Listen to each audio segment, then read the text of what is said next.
Assalamualaikum warahmatullahi wabarakatuh.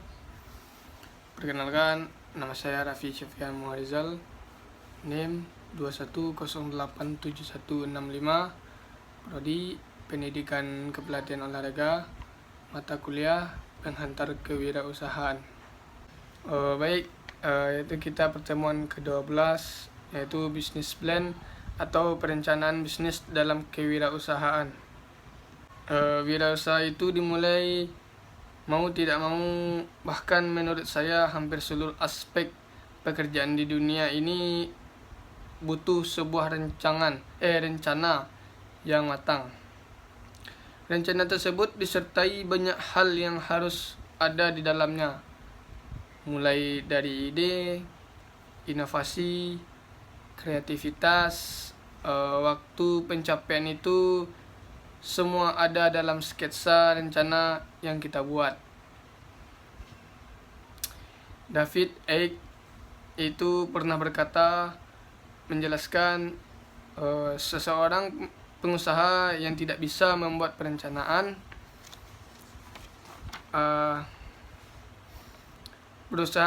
usaha dengan baik, sebenarnya dia sudah merencanakan kegagalan dalam hidupnya. Namun, menurut David, perusahaan yang tidak mengalami kegagalan justru adalah pengusaha yang menyisihkan waktu untuk mengkaji semua strategi, menggunakan informasi untuk menguji berbagai pendapat kebenaran, dan cukup pandai mengenali berbagai kekurangan dirinya.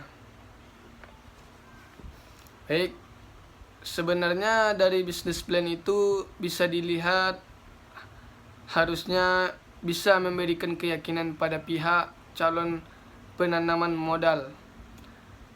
Misalnya ini kaitannya dengan analisis keuangan Anda nanti terhadap kondektor investor untuk menanamkan modal kepada wirausaha.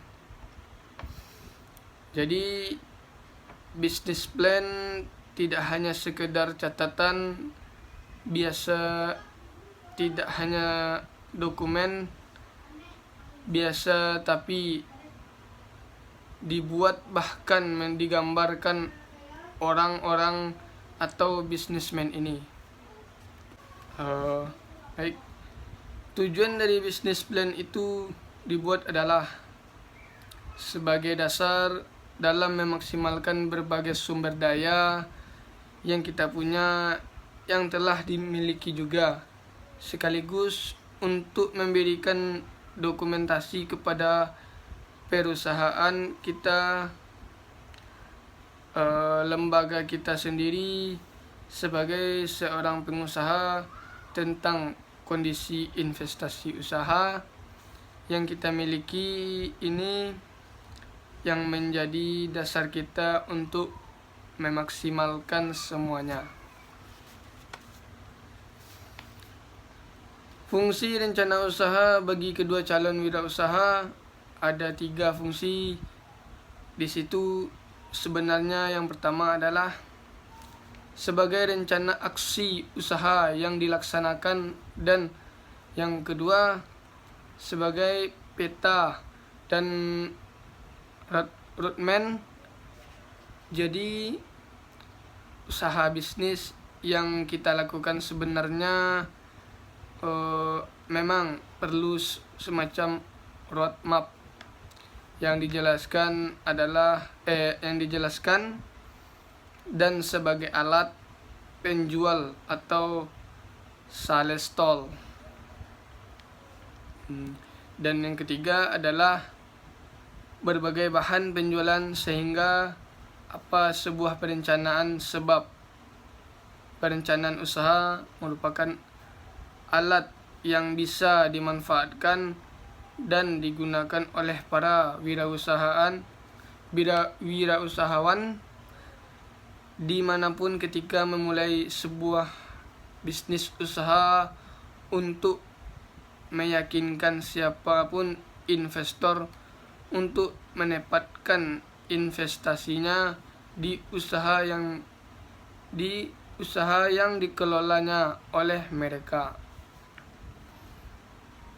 Baik, selanjutnya ada 3 prinsip dalam bisnis plan.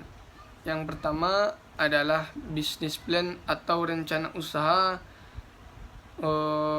Rencana usaha itu harusnya memang bisa diterima oleh semua pihak. Yang kedua, perencanaan perusahaan bisnis yang disalin web yang dibuat untuk bersifat fleksibel dan realistis dan masuk akal. Fleksibel dalam artian bisa menyesuaikan kondisi yang ada. Yang ketiga adalah prinsipnya perencanaan usaha bisnis plan itu harus mencakup seluruh kegiatan usaha yang kita punya. Baik, hanya sedikit yang bisa saya sampaikan. Bila ada kata yang salah atau yang kurang pas, saya mohon maaf. Billahi taufiq wal hidayah. Assalamualaikum warahmatullahi wabarakatuh.